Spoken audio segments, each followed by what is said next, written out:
Hey everyone, welcome back to the channel. In today's video, I will show you how to zoom in on graphic using the Filmora mobile app. Let's get started. First, open your Filmora app on your phone and make sure you are logged into your account. Once you are on your home screen, tap on New Project and choose the video or image where you want to add graphics.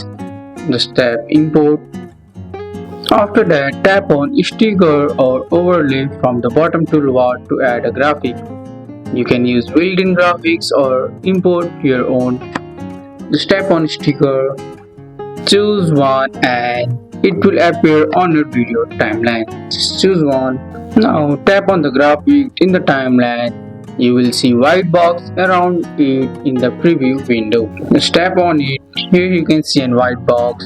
Use two fingers to pinch outward or inward in the graphic. This will zoom in or enlarge the graphic. Want to make it smaller, just pinch inward. Drag the graphic to the place it where you want on the screen. You can also adjust how long it appears, dragging the end of the clip in the timeline. Once you are happy, hit the play button to preview. If it looks good, tap export at the top right, choose your resolution and save it to your phone. And that's it. That's all for today's video guys. I hope you guys like this video. If you found this video helpful, drop a like, subscribe for more videos. Thanks for watching. See you in the next one.